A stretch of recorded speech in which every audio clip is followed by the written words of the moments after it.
The biggest. You're a Roman Reigns fanboy. Roman Reigns.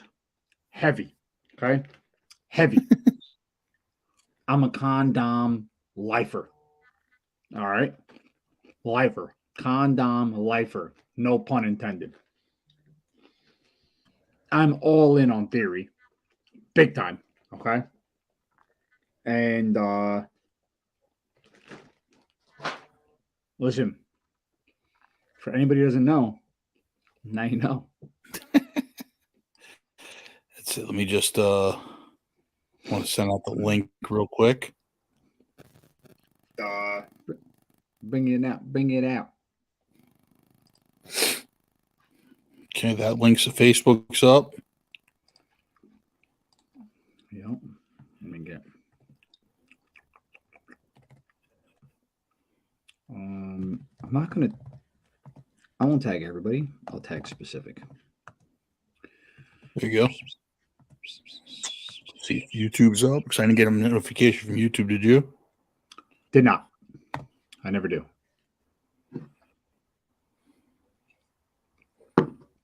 I'm so live right now. Oh, yes, we are. There we go. We are? Yes, we are. I care. I care.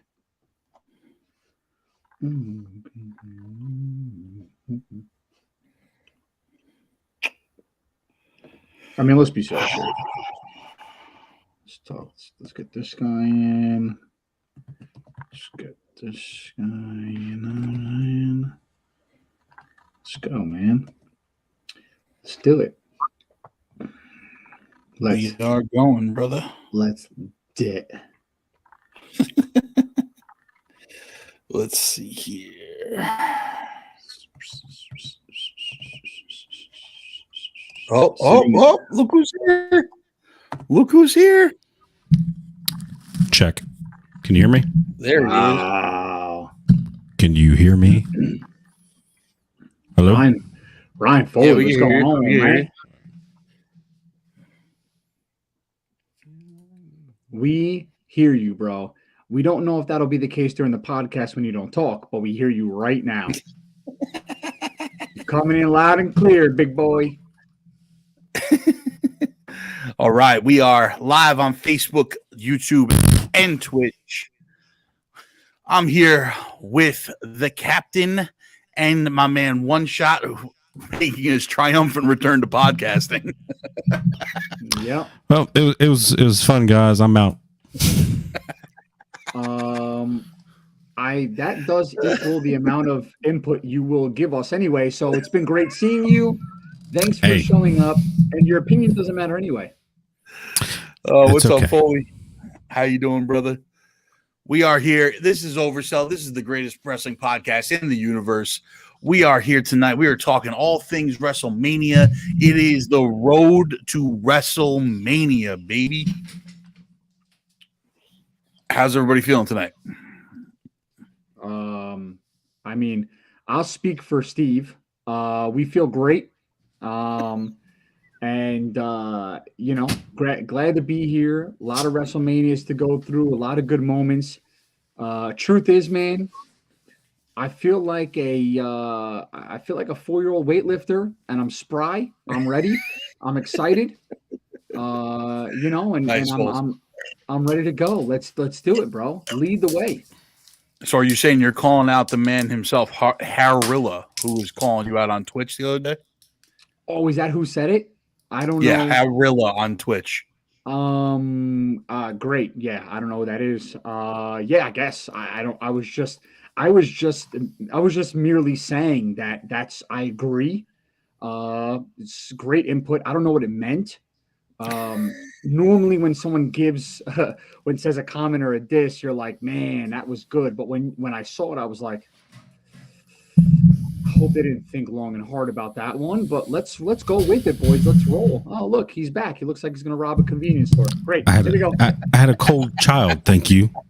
All right, condom. All right, what are you? Are you trying to be a blood? Yeah, correct.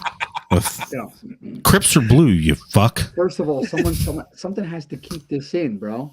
This is my road to WrestleMania here. Be the first fucking Jewish blood I know.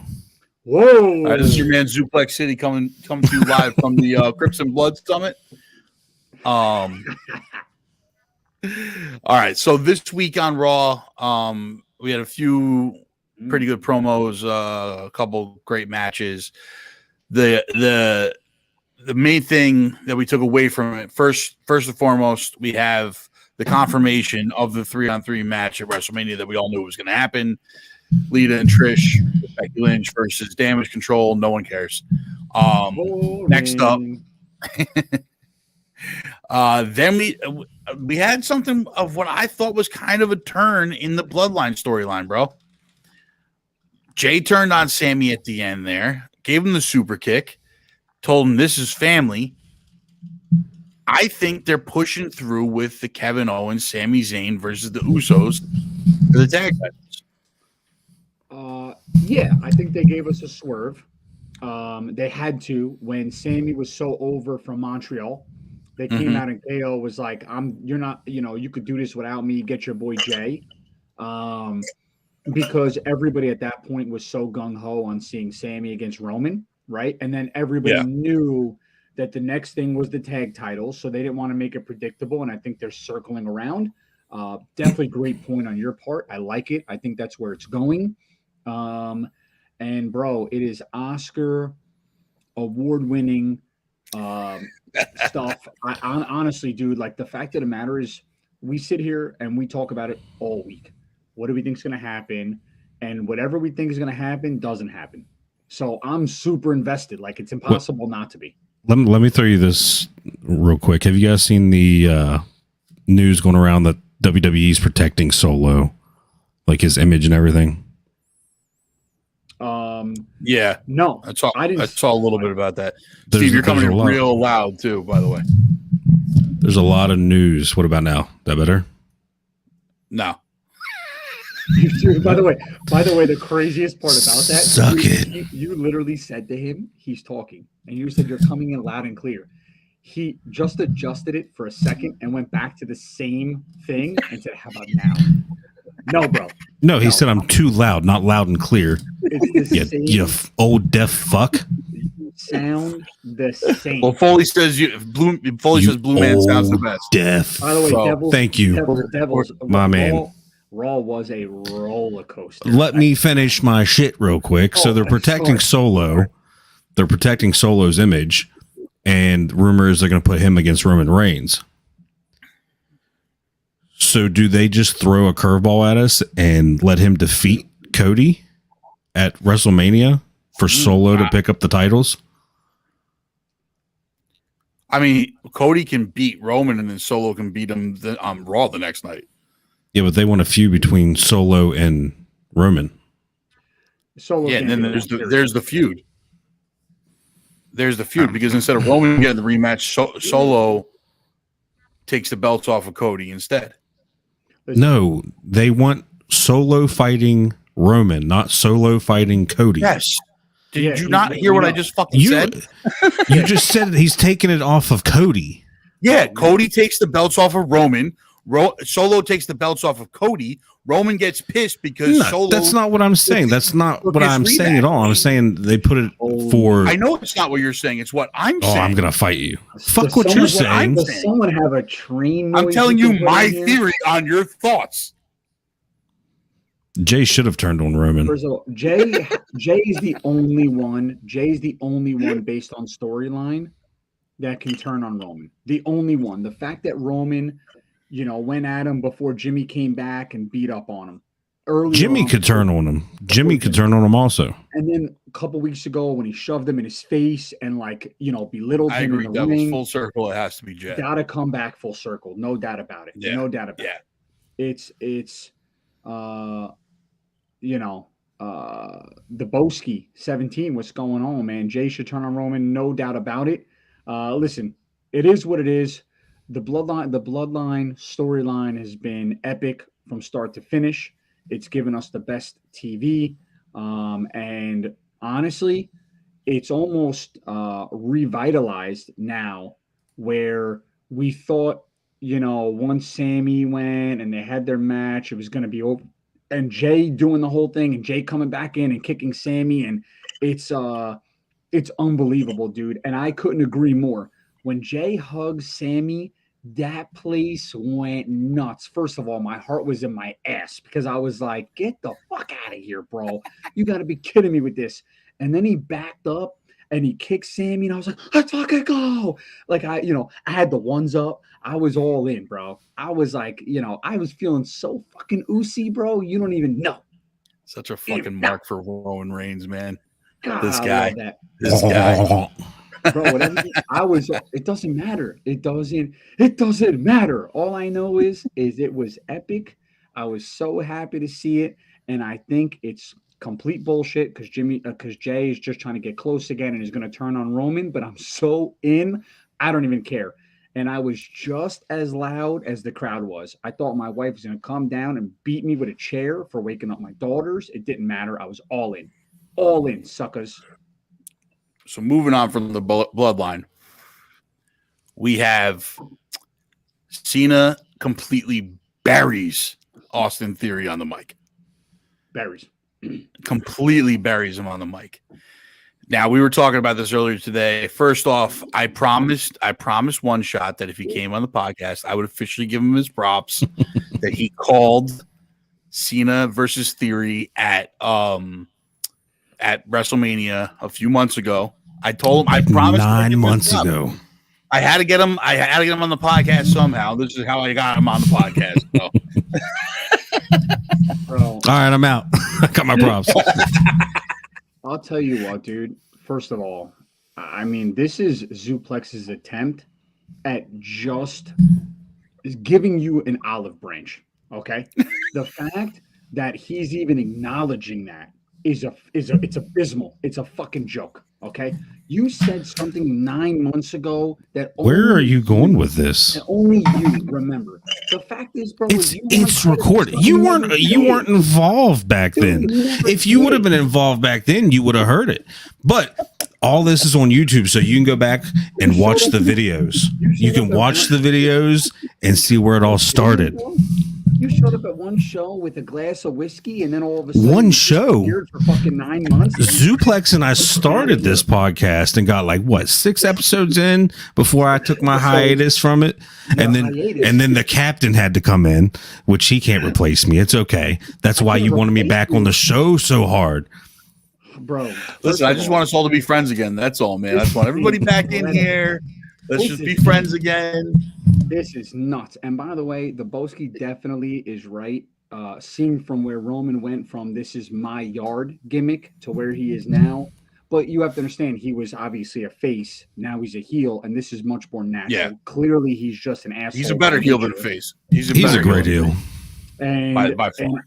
And by the way, if MJF shows up in WWE, you mark it down now. It is 8:41 Eastern Time, PM, March 9th. I'm running naked through the streets because if I get to see a showdown of MJF in the middle of the ring as a heel and Roman Reigns or something along those lines, that's got to go to Seth. Hey, MJF would not be as successful in WWE as he is in AEW. No shot. It depends if Hunter lets him go off. He would be too censored. Listen, it depends on if Hunter watch the shows now. Hunter's going to let him say fuck and shit and all that. No, but he's not going to. The fact that but he doesn't need to curse to be. That's part of his thing. It's what he does. It's part of his thing now to get him over the fact because he's good enough where he doesn't need to though. Yeah, now he's. I don't think it will be successful. I think he would have to change a lot of shit. Yeah, and you also thought you said something relevant 9 months ago. So we know. I did say something relevant 9 months ago. Going back to the Cena theory, we were having a conversation earlier in chat that we what's best for Theory in this situation? Is it Theory wins, but in a great match and Cena puts him over, or is Cena win and become the U.S. title part-time become the U.S. champ part-time for a short period of time or maybe a long period of time. Go ahead, one shot. What? Oh no, I my theory earlier was Cena's putting him over this Mania, that he's going to lose and do the same thing The Rock did for Cena. He's going to raise his hand. He's triumphant, pass the torch. Theory's going to go on about his business and try to live to what John Cena did. I don't think it'll happen, but the fact is Theory is trying to regurgitate Cena 2.0. And Cena said it perfectly. It's a fact. It is lose-lose for Theory. Theory, this is way too high of a bar to shoot at a guy who carried a company off being hated, right? The fact of the matter is if John Cena has to beat Theory. If John Cena loses and everyone thinks he's putting Theory over, he's not, because nobody wants to see Theory win. And if John Cena wins, he's destroying a U.S. title because he's a part-timer. So the U.S. title's gone. We're not seeing it again until SummerSlam, right? And then he's also, it's the only way of getting Theory essentially to be over, because everyone's going to say, oh, well, he's going to beat Cena. Oh, wow, Cena actually beat him. So what do? Do you try and put Theory over, who's not really there yet? He's trying to find his heel form against a guy like Cena, who is known for bearing talent, and I don't think he does anymore, but I think he's known for it. It's a but he shed that moniker about him. You know what I'm saying? Like, after his U.S. title run and the way he left, no one thought he buried talent anymore. Because actually, his promo with Roman really put him over on the whole not burying talent anymore. His promo with Roman, his promo with Punk, where he's saying, listen, I didn't bury you guys. You guys just didn't step up. You know? Yeah, but I think to a certain degree, that is burying somebody. And the reason why I say that is because what he's saying is complete factual. And first of all, they were great promos really on one side, because Roman was awful at the time, right? Yeah, Roman was terrible. Cena was just dropping fire on us, but essentially saying, bro, this is a promo. You got to learn how to do it if you want to be the big dog. And the fact of the matter is even by saying that, you're essentially completely destroying somebody's character, because you're bringing light to the fact that the company's pushing him, but he can't talk on a mic. So yeah, the thing about it is the company is trying to push Theory, and the way of doing it is making him out to be Cena 2.0. But you can't have Cena even said it in his promo that he's stuck. The Theory right now is stuck in that ruthless aggression era that Cena was stuck in, that same type of thing, which is what I said months ago too. Is that Theory right now is in that ruthless aggression era of Cena, and that was the version of John Cena that almost got fired because it just didn't get over. And so now he's trying to look for he's trying to look for his doctor of thugonomics right now. Yeah, it feels to me. I'll even say this: Devils Theories being, becoming Roman 2.0, being forced down our throats. I actually feel like this. I feel like it's not Roman. It goes back to Cena 2.0 trying to replace Roman now, because if you remember, Cena back then was replacing those megastars. There was nobody back then when Cena stepped up, and literally Vince was like, somebody's got to step up. And Cena said, give me a shot, whatever the case may be. You remember the first promo he came out with Kurt Angle? And the ruthless aggression one. Ruthless, a whole 9 yards. The fact is aggression. Yeah, it's coming to the point. It's getting to the point now where the company's going to lose Roman here in a little bit, right? Because he's talked about it many times. He wants to follow The Rock. He wants to go into movies. He's had a long bloodline storyline. He needs some time off. He needs time off. If you remove him, you have Cody and Seth. Fine. Outside of Cody KO. and KO, outside of the three, but even being so, I feel like KO needs KO needs Sammy and things to attach himself with. He's great and he's phenomenal on the mic, but I don't think he gets that fair shot at just doing it any random storyline. Seth, literally, you put him in any fucking ring, the guy commands the crowd. He's the best in the business right now.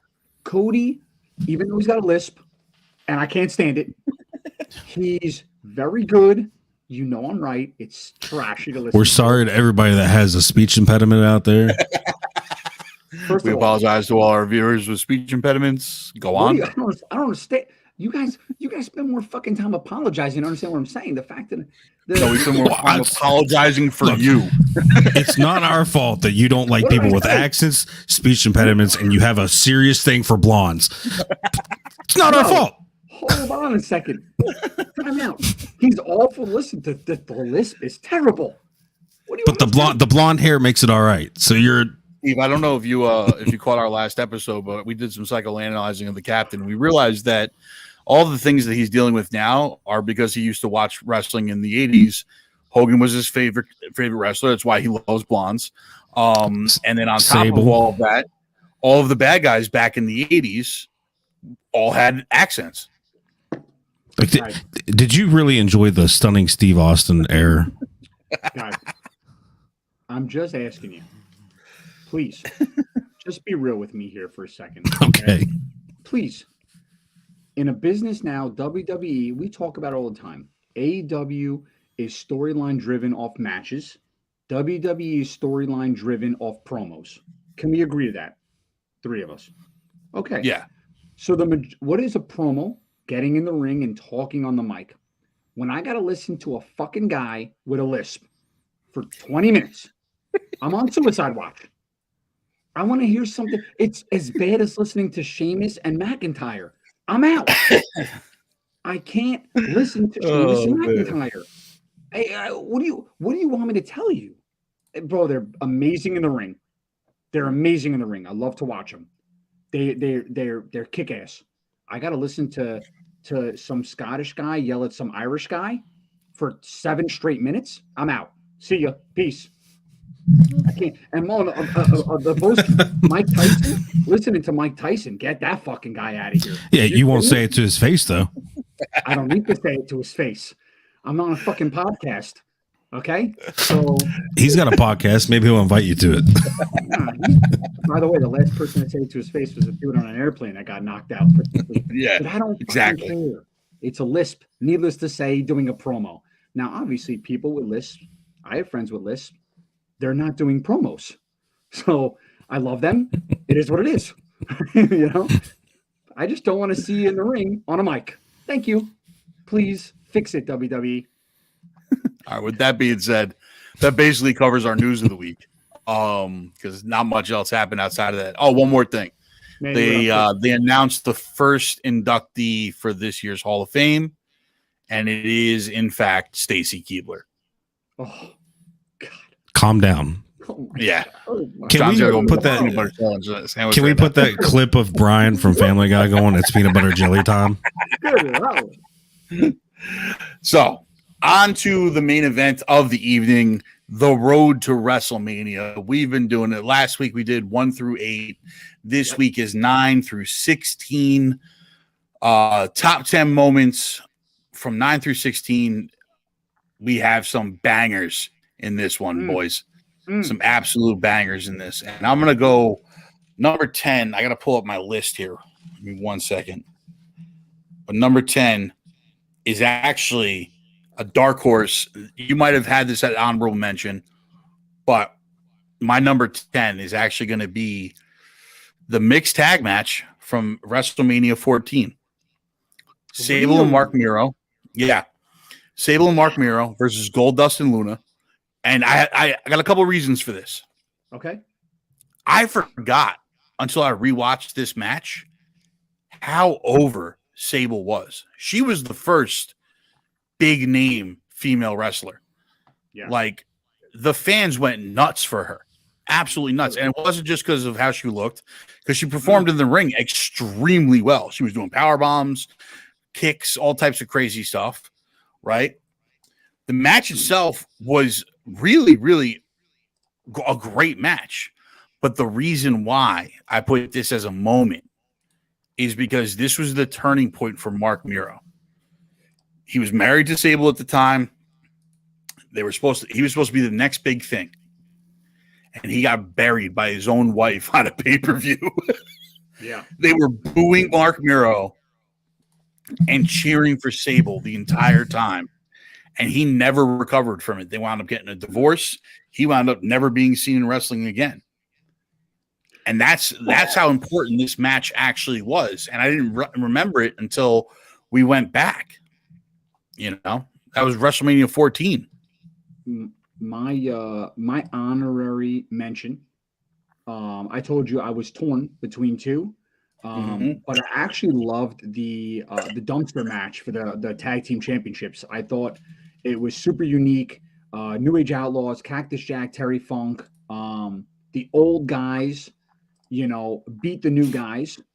It was a hectic match, and there wasn't much Terry Funk and Cactus Jack could really do except for get the shit beat out of them, right? Because they're not nimble, they're not, and Terry Funk is wrestling at 182. But it was so brutal, and you see this like the new age coming in, no pun intended, and the old dogs, and it was a fun match. And I can tell you that an honorary mention for worst match in WrestleMania history, tag team battle royal. Oh, it was so stupid. By far. So stupid. Worst. I can tell you this. I'm lucky enough where my wife enjoys watching wrestling with me. And we're going through these old WrestleManias and we're watching this match. Now, when my wife looks at me and says, John, can you explain to me like what's going on and why these people are doing this? And they're just throwing each other, but they're not.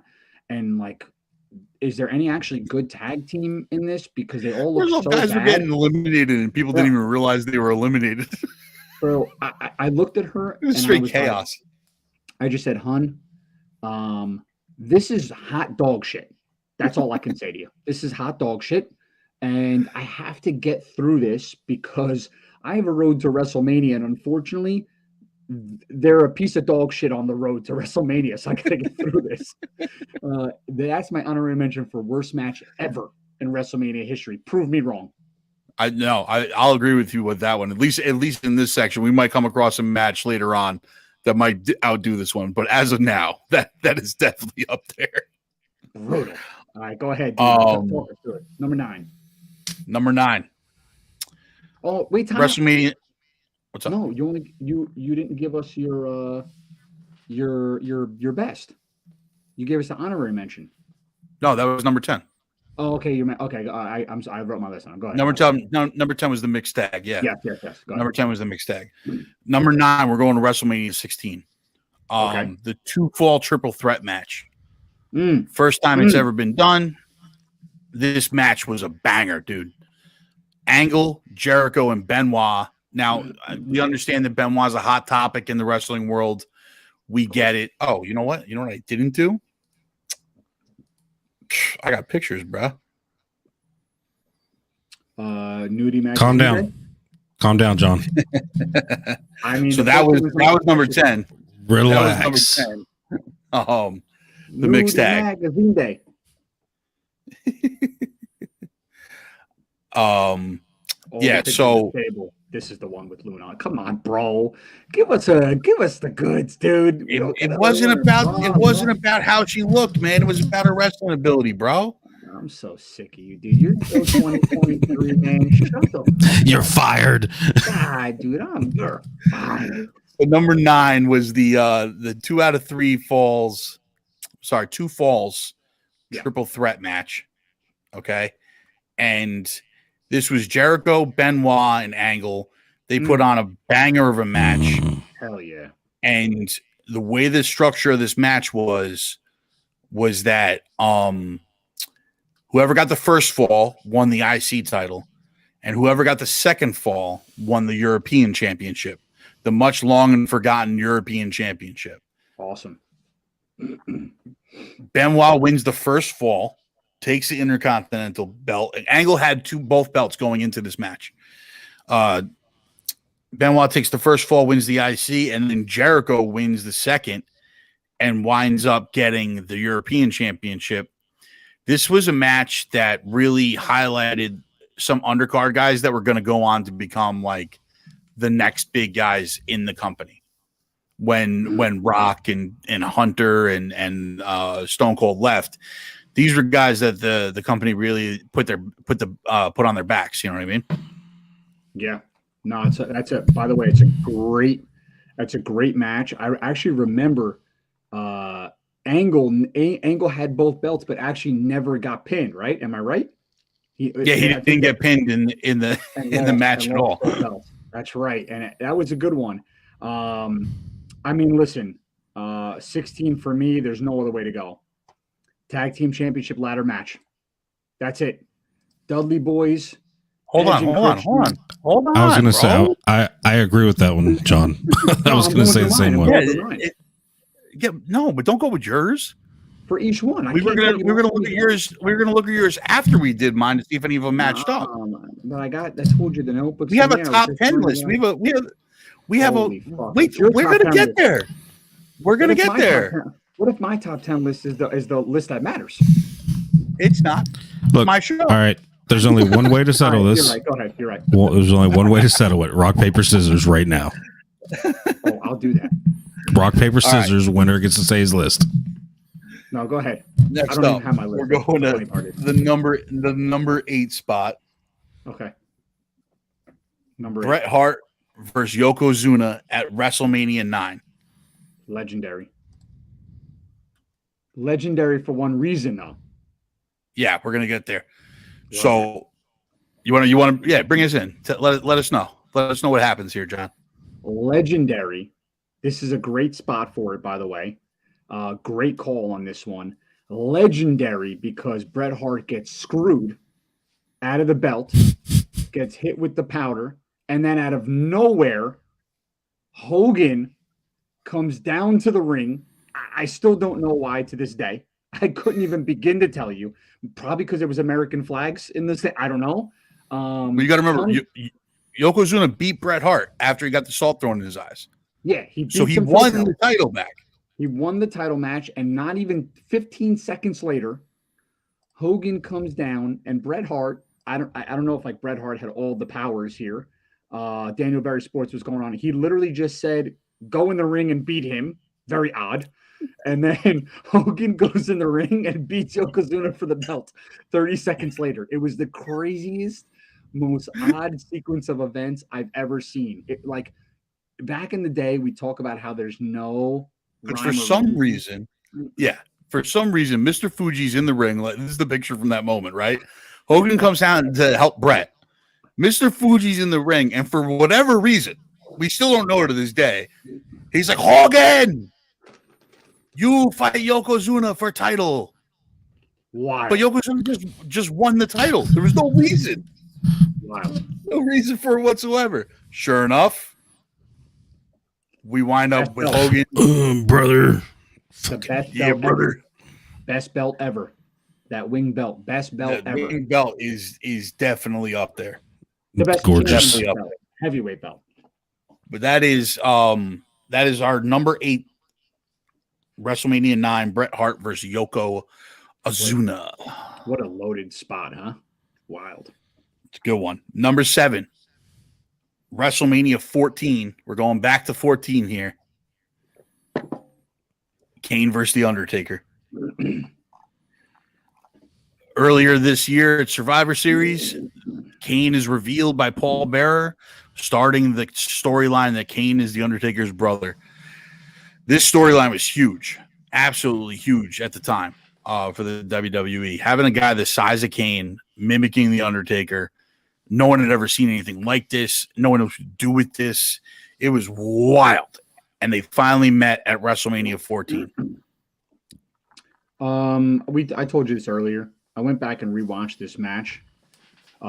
It was about as boring of a match as I've ever watched, but I remember it when I was younger watching it, and it was a historic moment.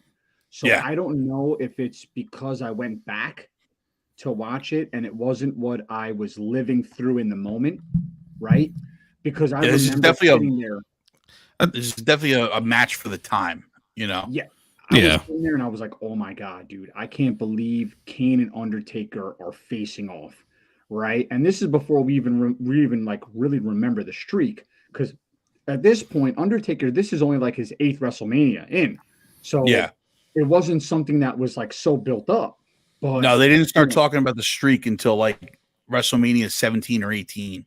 Yeah, it was a little bit later on, like pure coincidence too. But it was I remember it being a moment, but when I went back to watch it, I'm telling you, one shot, I literally watched it yesterday. It was an awful match. Awful. Like but in the moment, like it was phenomenal.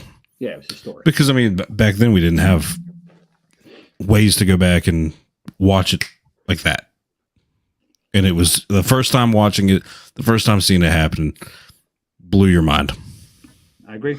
Yeah, absolutely. Absolutely. I mean, like it was the first time you saw anybody that was, besides maybe the Giant Gonzalez, but like this is the first time you saw anybody that was the size of the Undertaker and as good as the Undertaker. Yeah, it was also the allure of looking like him, doing the similar moves off the top rope and the tombstone and the choke slam. It really was like watching the clone. You were like, this guy could beat the Undertaker, and up until that point, you were like, no one could beat the Undertaker. You know? Yeah, absolutely. Pretty cool. Well, the Undertaker won, and the streak continues. We'll be more on that next week. Yeah. Tune in next week. Tune in next week when we talk about more Undertaker. Will the Undertaker lose his streak? Will John wear a blue bandana? Find out next time. I'm going to show up with Number 6.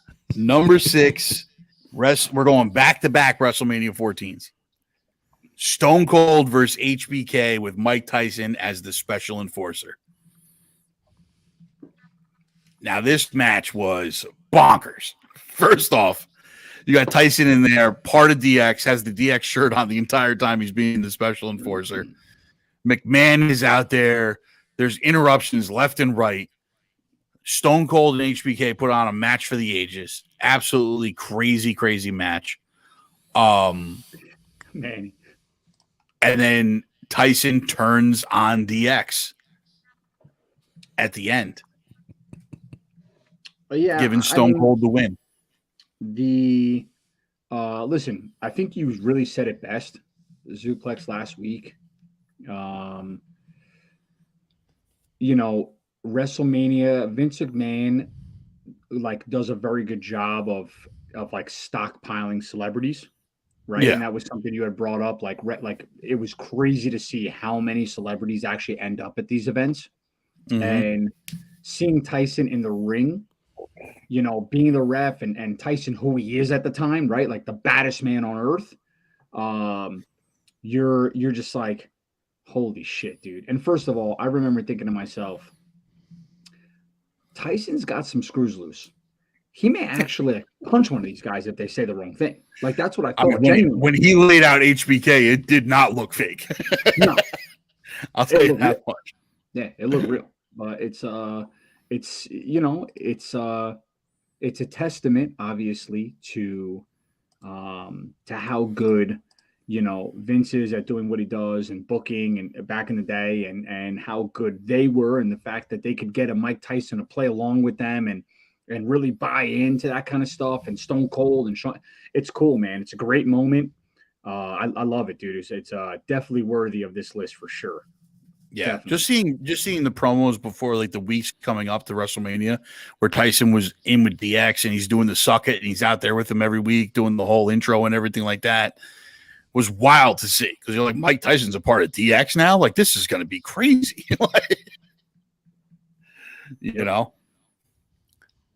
All right, so that was our number. What was that? 6. Stone Cold and HBK with Tyson as a special enforcer. So we're going to number 5. WrestleMania 12. Bret Hart. Okay. Oh, wait. Sorry. This is more Tyson. Yep. Bret Hart and HBK, the Iron Man match. Probably one of the greatest matches of all time. 60-minute Iron Man match. Most pins wins, most falls wins, however you want to call it. They go to a draw at 0-0, and Gorilla Monsoon comes out and is like, "Hey, the match continues. Sudden death." Yep. HBK with the sweet chin music, and he gets the win.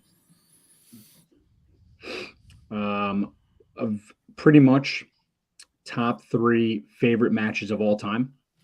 I was a massive Bret Hart fan when I was younger. I used to always wish that I was like down by ringside. You know how Bret Hart used to give his glasses to one kid every time he came down? Yeah. I used to love that, dude. His music hit, his look, the persona, what he did in the ring, everything about him was so cool. And, you know, this match, I was heartbroken. I remember just being crushed and thinking to myself, like, I mean, first of all, it was an amazing match. HBK is legendary. I mean, you know, what the guy does in the ring is sick. Phenomenal. But this match together was such magic, dude. Magic. I mean, this string of Manias that we're talking about right now is really what made HBK become known as Mr. WrestleMania. You know, he really knows how to put on the spectacle. This was the match that he came in from the rafters on the zip line. Yeah. You know, the whole thing was a spectacle from start to finish. Him and Bret put on an amazing show. Personally, I'm not a huge Bret Hart fan. Never was. He always was boring to me as a kid. Like, I just, there was something about him. Like, I just never could get behind him. Yeah. But watching him, and I wanted Shawn to just kick the crap out of him in this match. And I didn't love him, but I didn't hate him either. Yeah. I was a huge HBK fan. I loved it way better than Bret Hart at all times. Like, I always loved him way better than Bret Hart. That's wild. But this match, like, wild. That's why I hated him. Why? Because he just came out, he stupid dances on the thing and shaking his ass all the time, and I'm like, dude, you're such a bitch. Like, that's how I felt. I just hated him. And when he came out, I was like, this guy he's awful. Like, to me, his character, but every time he got in the ring, he was electric. You know, it didn't matter a ladder match or Razor Ramon or whatever it was. The guy was amazing, phenomenal. Yeah, listen, he's one of the guys the company built. You know, it was one of the backs the company built themselves on. You know, absolutely, and rightfully so. You know, but hated HBK. I hated him. It's wild. It's wild, dude. Do you have the Facebook up so we can see who's commenting here? Because like we have fun. Yeah, Manny, we got Manny. Manny texts with us, dude. He's nice. Yeah, it's was that before, or did you hate him before or after he got the fucked up eye? Because we know how you are with like deformities and shit. No, his eye was, I didn't even really notice like his eye was messed up. He had a messed up eye. Oh, he does now. Yeah. Yeah, I mean, listen, I didn't notice anything about his eye. I think it looked, he sounded great on the mic, no lisp. He didn't have an accent. He passed my. Yeah, but Bret had an accent. He had a Canadian one. Oh, yeah. I'm the best there is, the best there was, and the best there ever will be, eh? Yeah, it was much less A. It was not that bad. Yeah, it was not an A. It was not a yeah. I mean, go to Nova Scotia, eh? It was a good attempt to tarnish Bret. It was a very good attempt. I just always found him boring, man. It was just that was a horrible attempt. I'm not even going to agree with you on that. That was horrible. Yeah, it was it was poor. It was shallow. He was trying to attack the low hanging fruit. Yeah. We apologize for his horrible Canadian. Yeah. Okay. Are we apologizing to Canadians now? I mean, yeah. I refuse. Yeah, of course. That like I am. I refuse to apologize to any of the other people. So there you go. We're in the same boat. See that? Canceled. All right, our number 4 spot. WrestleMania 16. 4 goes to the Fatal 4-Way. The Rock, Triple H, Big Show, and Mankind. A McMahon in every corner. Elimination style Fatal 4-Way. I had way more pictures for that match. You got to get better with going through your pictures. I'm working on it, man. I'm still new at this. Leave me alone. I used to have a guy that did this to me, then he went on a hiatus. Anyway. I don't know. 4-way elimination match. A McMahon in every corner. So McMahon takes each one of these wrestlers into this match, eliminated one by one. Big Show gets eliminated first, Mankind second, and then we have probably one of the best matches of all time with The Rock and Triple H. Back and forth over and over again. Vince turns on The Rock at the end. Vince was in Triple H's corner. He turns on The Rock. They take him out. Triple H wins. This match embodied like what was going to be coming off the next WrestleManias with Stone Cold, The Rock, Triple H, Mankind, and the Big Show, Kane and the Undertaker. The names of that time were through the roof. Let's be serious. They made one of the greatest N64 games in 2000, right? Yep. The fact that it was WrestleMania 2000 said everything it needed to say. It had everything. It had the drama. It had the star power. And we really got everything from that WrestleMania that we wanted to get. It was as big as they could make it. They packed in every name they could onto the card. And that's for me. I mean, I said it before, but you had talked about the triple threat match. You're talking about this Fatal 4-Way. I had mentioned the match before. It was so they couldn't have done a better job with a WrestleMania, really, if they tried. And listen, we're going to go through so many WrestleManias that we're proud of, and we're really excited about the moments. But they did an amazing job in this one. Yeah, WrestleMania 16 was very special. 14 and 16 seem to be like the two shining stars out of this group that we've gone through this week. Yeah. They had the most like really like top level matches, moments, whatever you want to call them. Yep. But this really led to the invasion storyline, the McMahons being fractured, Linda and taking a bigger part in the business, and Shane and Stephanie and all this other craziness all over the place. But this is the first time that Vince screws over The Rock, Yep. And that leads to the what do they call it? The Authority and all and Corporate Rock and all these other great storylines that we got right after this. The invasion stuff. Some people loved it, some people hated it. It was kind of wonky at some points, but this really led to all of that. So now we're going to number 3. And you brought this up earlier. This got a very, very high spot on my list. I'm not going to lie to you. The Triangle Ladder match at WrestleMania 16. The GOAT. The first one, right? They did TLC 1 after this, and they did TLC 2 after this. But this is the Triangle Ladder match as it's known. It's not considered TLC 1 for some freaking reason. But it's the Dudleys, the Hardys, and Edge and Christian. Probably launched the greatest tag team rivalry of all time. Easily. This stole the show. This was a bigger match than anything else on the card. They went out there, put everything on the line, was high spot after high spot after absolute high spot on this. Yeah, man. If the Dudley Boys didn't say enough during their Hall of Fame interview, when they called up Edge and Christian, and Edge, right? And no, Christian was there. He was there, yeah, at the time. He was there. Edge and Christian and the Hardys. And the Hardys. And literally said, without them, they don't exist. It truly shows you what we're missing now.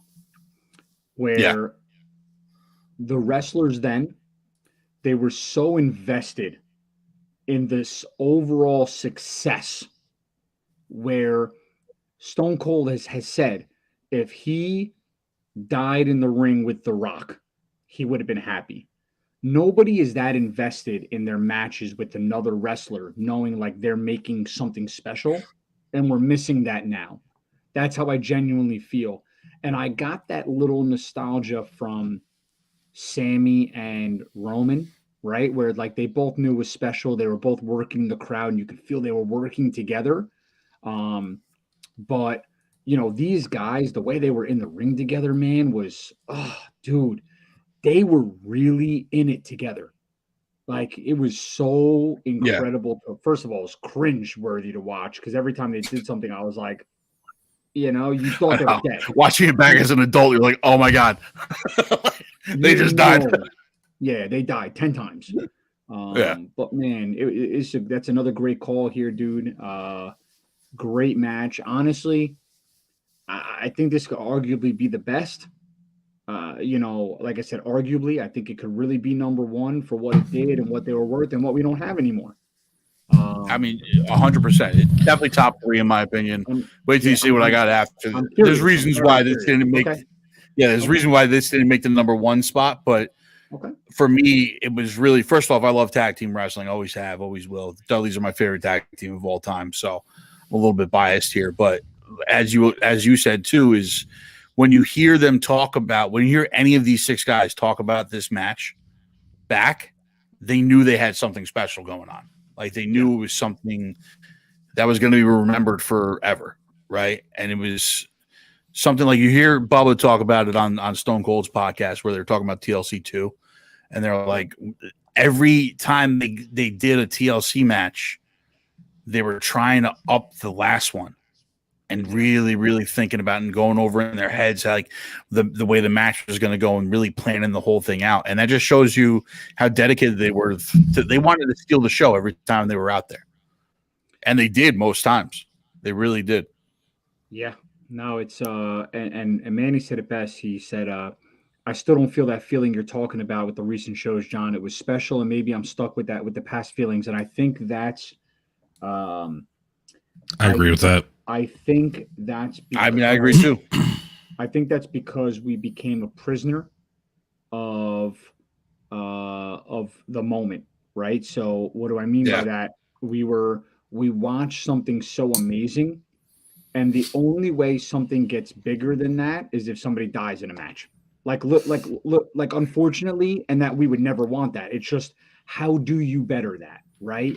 You saw guys getting speared off of ladders. They were hanging and getting speared, hanging onto belts. You got guys not going through 1, 2, 3 tables. You had guys doing swanton dives from 40-foot ladders. Like the fact is, like, look at this shot, dude. Look at this shot. They're so high up in the air, and they're dropping off these ladders right onto Bubba. Like we don't see anything even remotely close to it, which makes us hold on to those moments even more. I mean, we definitely lived the best era of wrestling. Yeah, we definitely lived it. Yeah, no, that's what I'm saying, man. Of course, no. I'm just saying, like, how do you top this death-defying stuff that they're doing?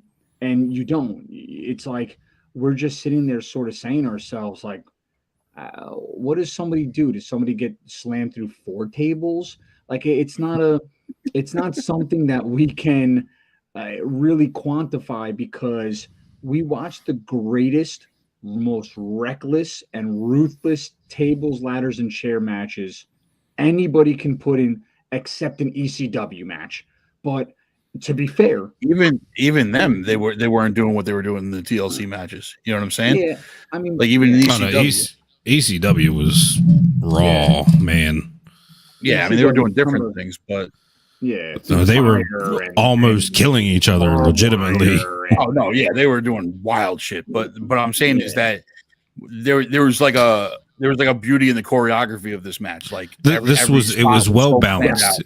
It was very well balanced. You had perfect entertainment.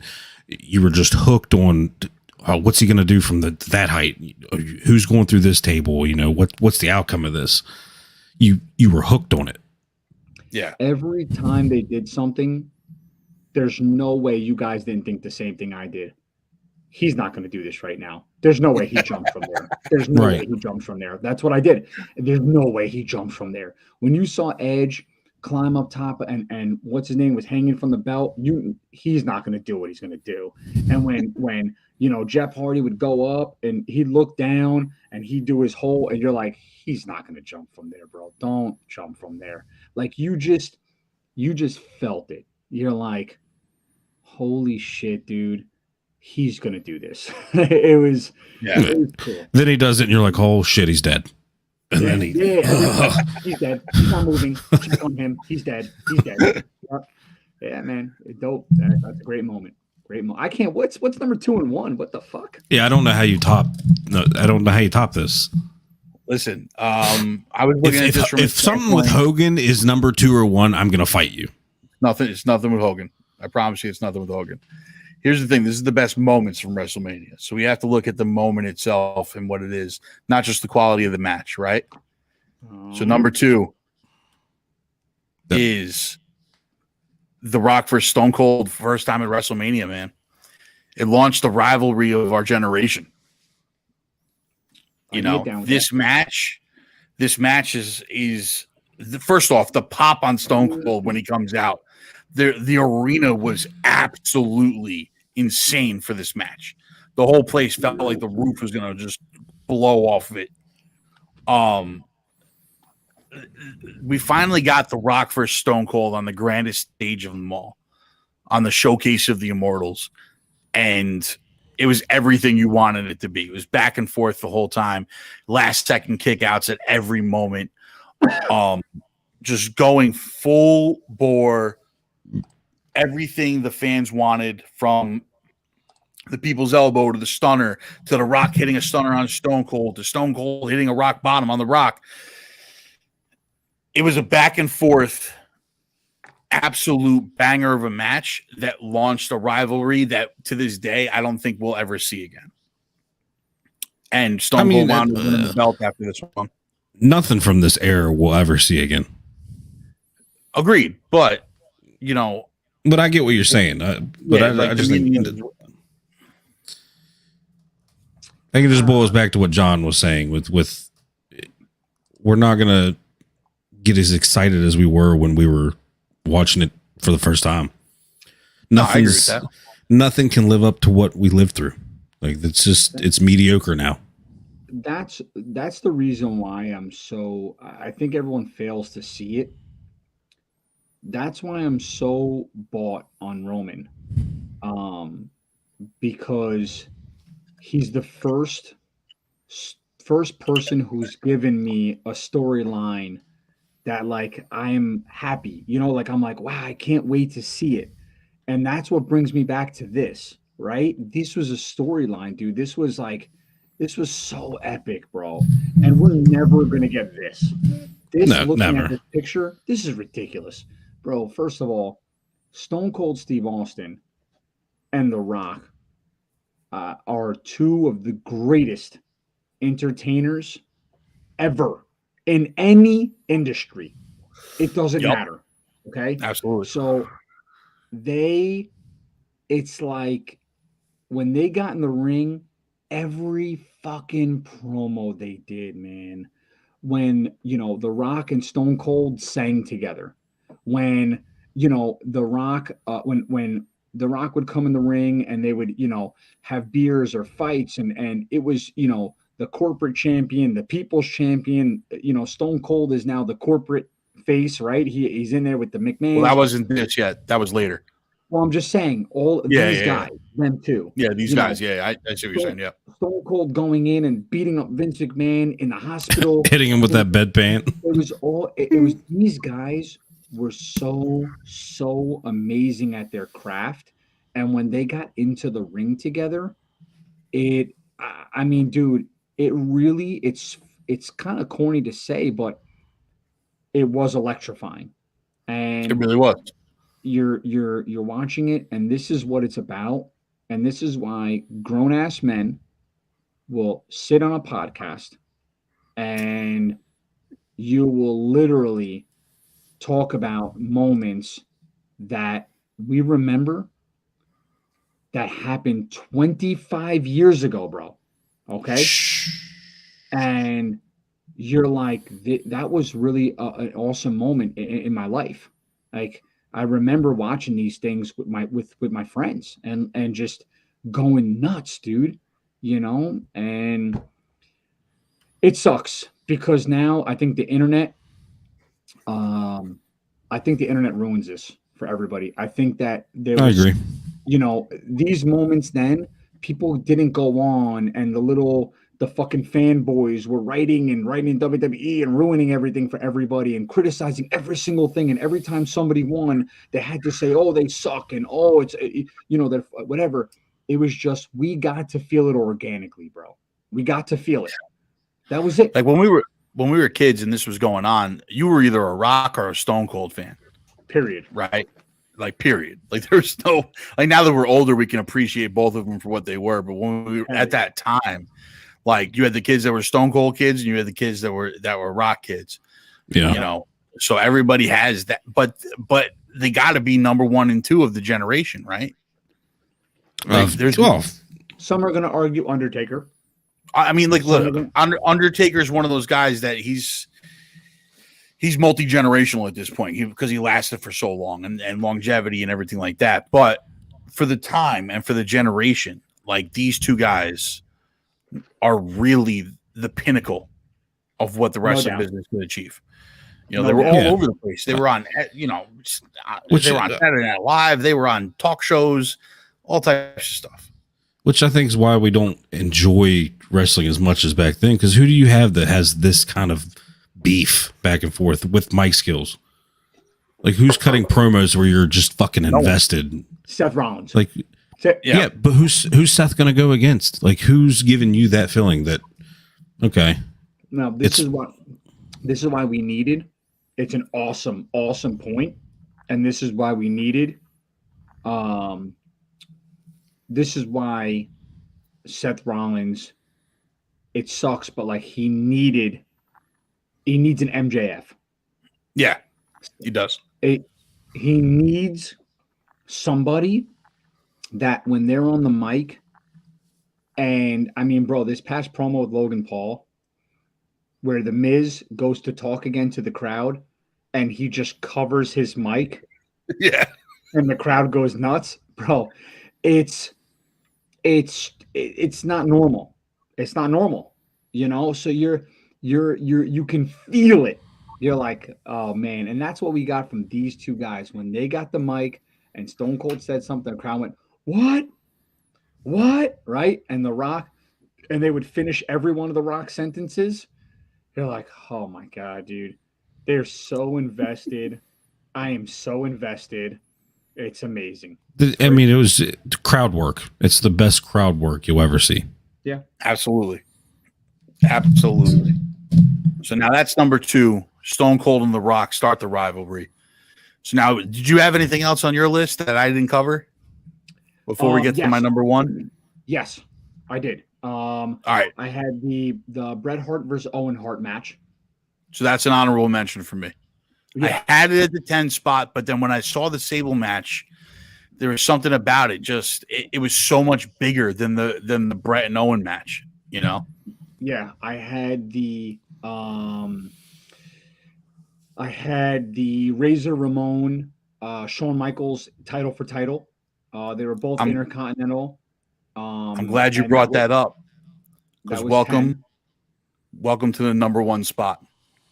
Really? Yep. No. Bro. I'm kind of disappointed in you in that one. No. Absolutely. It's the greatest ladder match of all time. No. I think I'm done with this podcast. I'm out.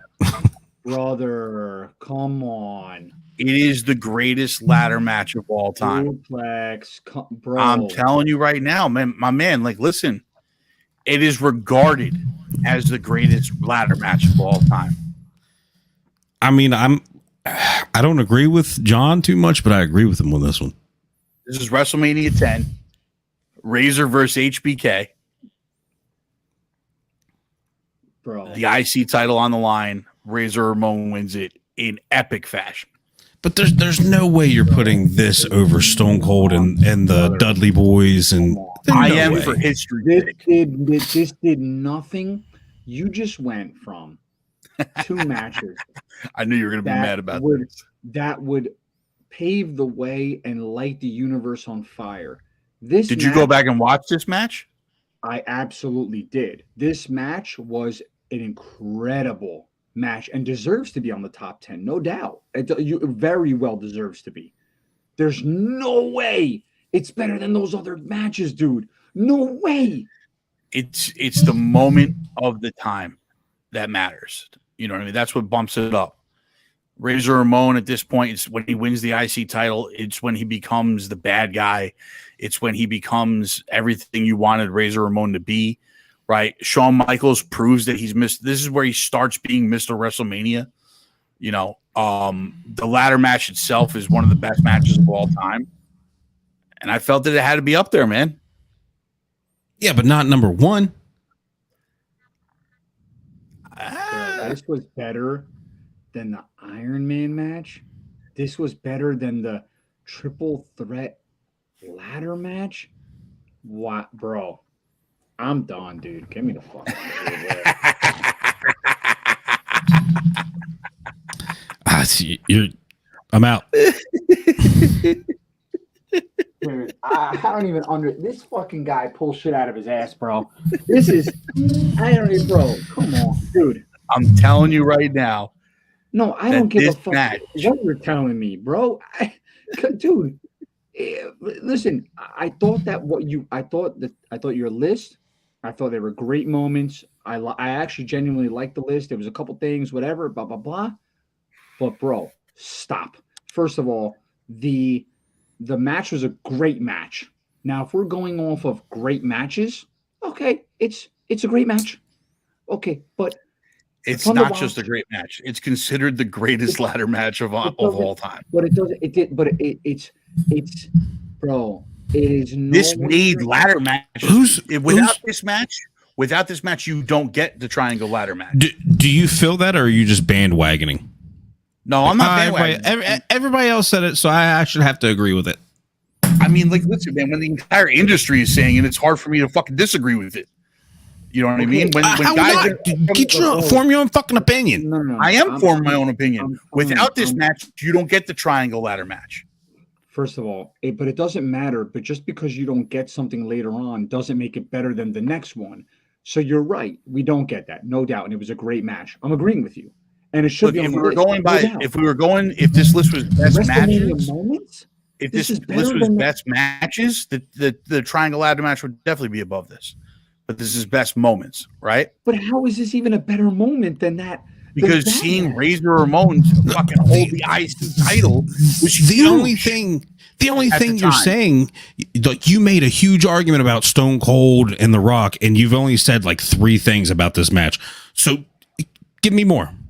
I keep getting cut off by you guys. This also leads to Razor and HBK, Triple H and Diesel, right? Their whole connection, the Click. This is all of that. This starts here. Everything you love about the NWO started here. Everything you love about ladder matches started here. These guys did things in this ladder match no one else had ever done up until now. Bro, no one's discrediting that it was an amazing match. Once again, I agree. It was phenomenal. No doubt. Number one. Look what Manny's saying. I'm making good points. If it wasn't there, won't be TLC. But then what he said? He said, you're winning me over top 5. I would give it top 3. It can't be number 1. There's no way. But top 3. So we put Stone Cold The Rock. I'll secede to you. We can put Stone Cold The Rock above this. Okay. It makes sense. Because that makes you feel better? Yeah, because for the next 20 years, we got greatness. Right? For the next 20 years, we got things like you said. Okay. So full disclosure, I was torn. I was going back and forth between Stone Cold and The Rock and this as to what should be the number 1 spot. Right? What led me to it was that both meant so much to the business at the time and created these ripple effects that lasted forever, right? But this was a better match than Stone Cold versus The Rock. Okay, and that's what put me over. That's what made me put it in number one. Be honest with you, but I listen. In my opinion, in all honesty, the top three on this list were so close to each other that it's really hard to say. But we didn't say, bro. This is where the lines are getting blurry. We didn't say greatest WrestleMania. We didn't say greatest matches. We said greatest WrestleMania. No, we didn't. Yeah. So we're okay. So moment. This was a great match, but it wasn't a moment that I was like, wow. The triple threat ladder match. Wow. The Rock Stone Cold. Wow. Kane Undertaker. Wow. Those are fucking right. This is like, that was a great match. I wasn't like, man, dude, this. See, I was like, wow. No way. And there's no way. I watched the match and I was enthralled by the match.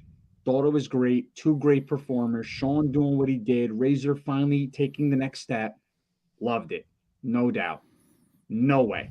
Does this even sniff the Rock Stone Cold's fucking jockstrap? Doesn't even. Not a shot. Doesn't even sniff. No. For moments. Matches, bro, it actually might be the best match. Yeah, I would still put the triple threat ladder match there with those guys. I think that was actually probably the best match. But if you want to say it doesn't happen unless this match happens, yeah, I'm with you. I mean, like, listen, that's just. But I still might put that Iron Man match before this. I still might put that Iron Man. But that Iron Man match was so boring for the first, like, the middle half hour of it was so. The first 15 minutes were awesome. The last 15 minutes were awesome, and then the middle like half hour of it was just like watching fucking paint dry. They put two generational talents in a ring for 60 minutes and said, "Figure it out." I mean, okay, so yeah, but I mean, listen, shit. You know, they figured it out. Well, that's why it made the list. I mean, listen, it made the list because of how great of a match it was. But I've been waiting all night for you to say that shit.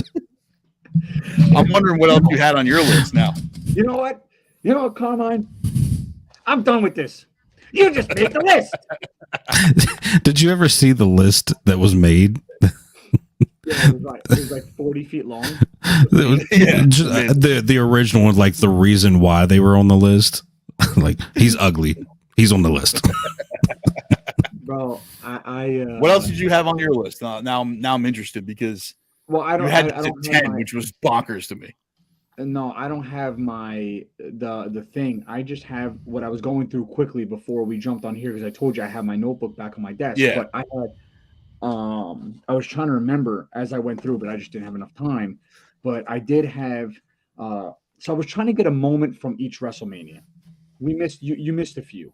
And I understand why you did. Because I didn't think any of those moments were better than any of these.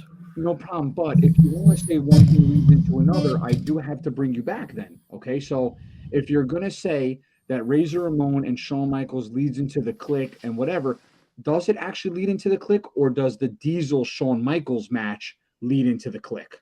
But this leads into that. Okay. But there wasn't a breakdown of this until he got his bodyguard, and then Razor Ramon at the time and Diesel wanted more money, and they felt like they were becoming bigger stars but didn't get the same money as a Shawn Michaels, and then they were the faction that broke off and whatever the case may be. By the way, I was just trying to find a moment from each WrestleMania. This moment definitely beats that, no doubt. I was just trying to find it. I had honorary mentions, and also probably the second worst wrestling match of all time for WrestleMania was the Lawrence Taylor match with Bam Bam Bigelow. Oh, it was so bad, bro. Yeah, so that was also so bad. That was a very, very bad match. That whole WrestleMania was pretty bad. Awful. And like I said, the honorary mention that I couldn't believe. The Owen Hart versus Bret Hart. I mean, bro, at the time, Owen Hart is trying to break through as a superstar in his brother's shadow. They're fighting, and you could even see like it took an emotional toll on them. We didn't get Owen Hart for many more years after that. Definitely didn't get many Owen Hart big moments. He had some tag matches, some triple threat matches, but fighting Bret Hart, first match in, it was big at the time. So there was some things that I felt could have been there. I try to find a moment from each. Like I said, that moment, for me, that was originally my number 10.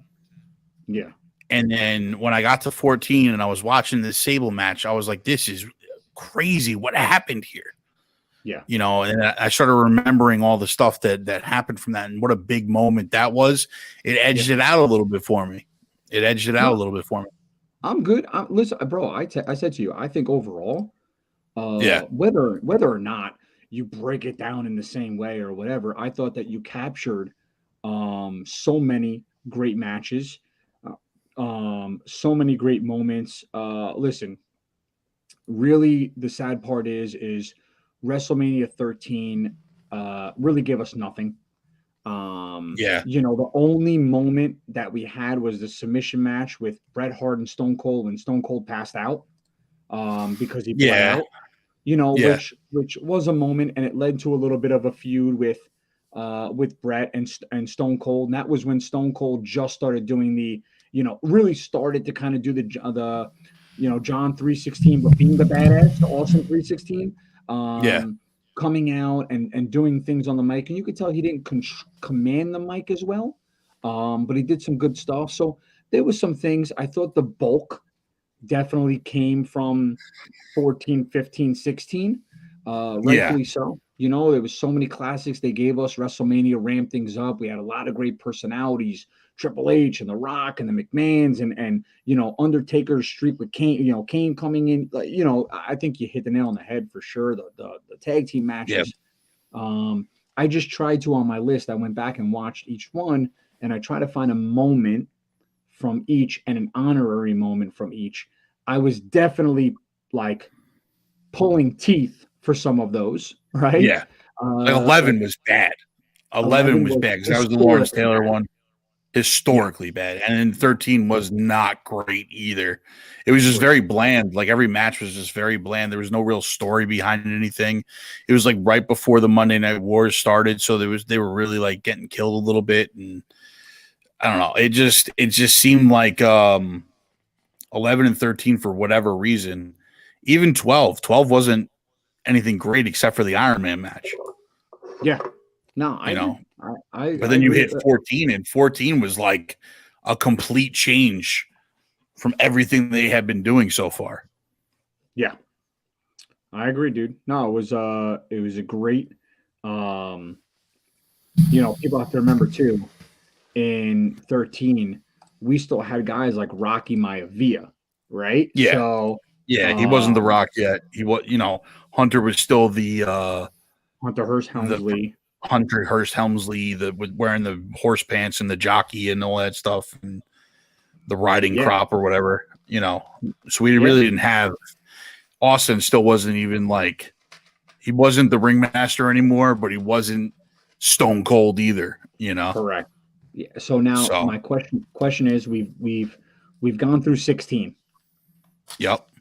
Greatest WrestleMania is still Andre the Giant Hogan Slam.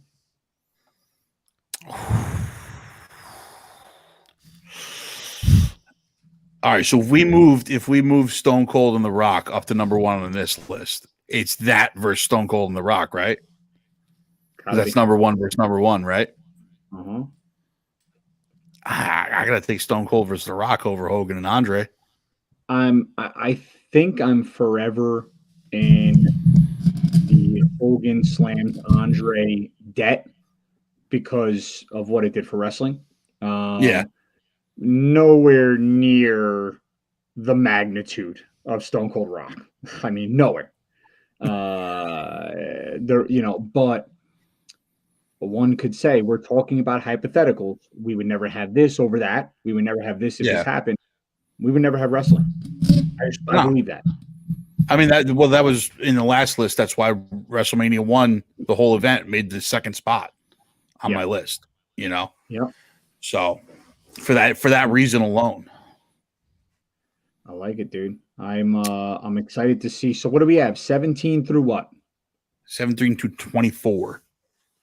17, 24. 18, 19, 20, 21, 22, 23, 24. Yeah. Okay, so 17 through 24.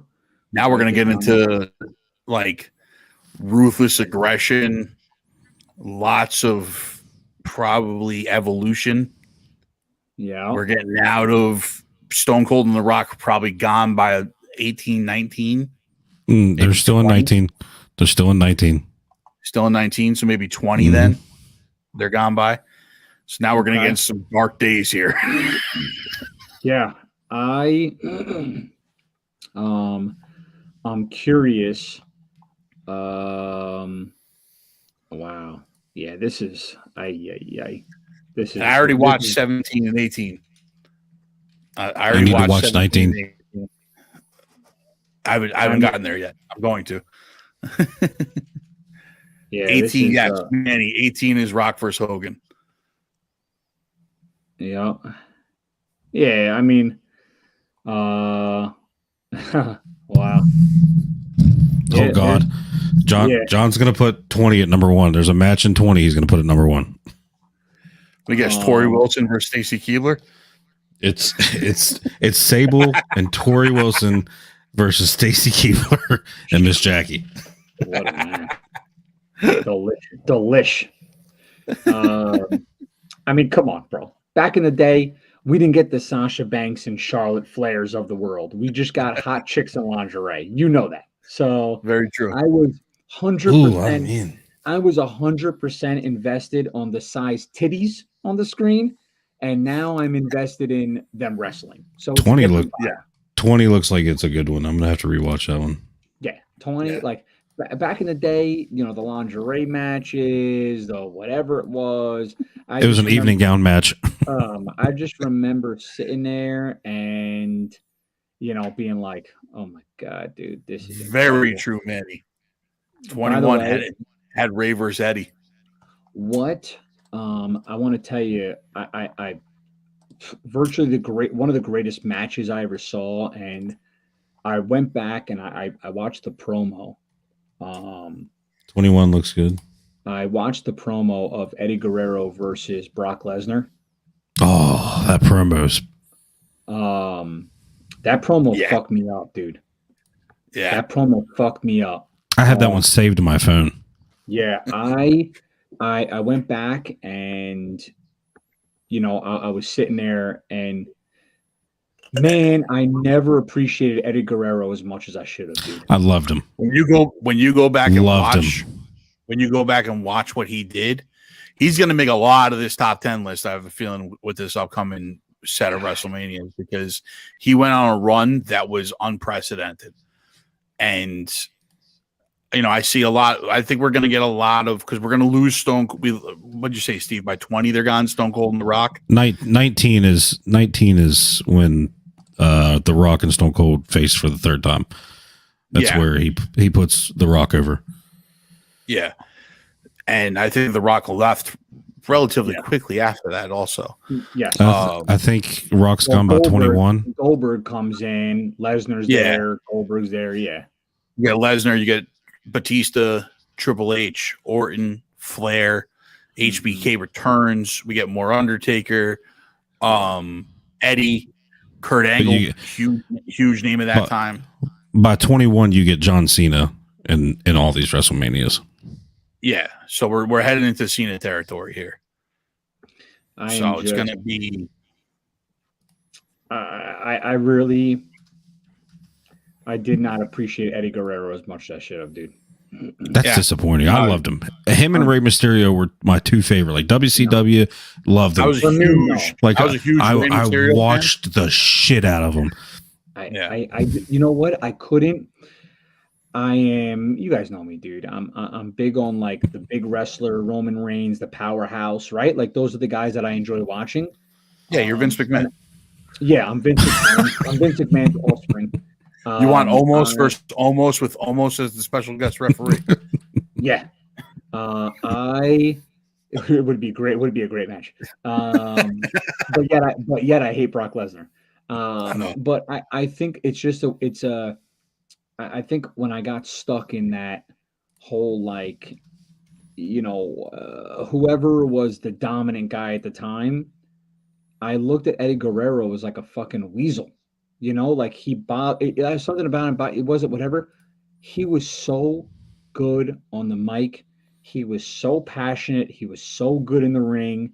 And bro, I'm telling you, I was sitting there. I'm in the kitchen. I'm watching this promo on my phone. I don't even know how it popped up. And Halloween Havoc was fire, Manny. Halloween Havoc was fire. And Andrea's next to me, and there's like tears coming down my face, dude. And she's like, "You're right." And I said, I can't believe, like, I don't remember this promo. And I said, and she was like, "What happened?" So I try to explain to her, and I'm like, "You don't get real shit like that no more. You don't get somebody that's what really missing. Like that. Like he put his life literally on blast. And like as a dad now, and when he talked about, losing his family, losing his kids, losing his like going back and doing it for them and having them love him again and respect, like I was like, holy fuck, dude. And you could even see, it's funny because obviously that is definitely not a planned spot.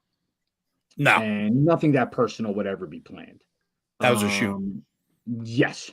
And you could, as clear as day, when he brought up his addiction and looked at Brock Lesnar felt like, oh boy. Like you could see it on his face. Lesnar was like, he went from kind of like a weird smile, awkward smile, to very serious. And you could see like Lesnar's like, I'm not going to interrupt this. Like, I'm going to let Guerrero do what he's doing and say what he's doing. And God, I'm glad they let that dude win that belt after that promo, bro. Like, yeah. Oh man, that you almost had to. You almost had to. Yeah, you had to. If they wouldn't have, well, huge fucking mistake. Well, this definitely sounds like it's going to be a conversation for next week, though. Yep. All right, boys. Sit, man. Gentlemen, thank you for rolling with me. Everybody that jumped in the chat, we love you guys. Thank you guys so much. You guys really make these conversations way better. We love hearing from you guys. Make sure you put like, comment, subscribe on all of the GGen stuff we got coming. Bunch of stuff we got coming your way. MVP next weekend, I think. Theater Room on Tuesday. We have a new I got a new key list coming out for comics. Make sure you guys like, follow, and subscribe everything on GGen. We love you guys all. Gentlemen. Peace out, Cub Scout. Viva la raza. Viva la raza. I'm not going to say that.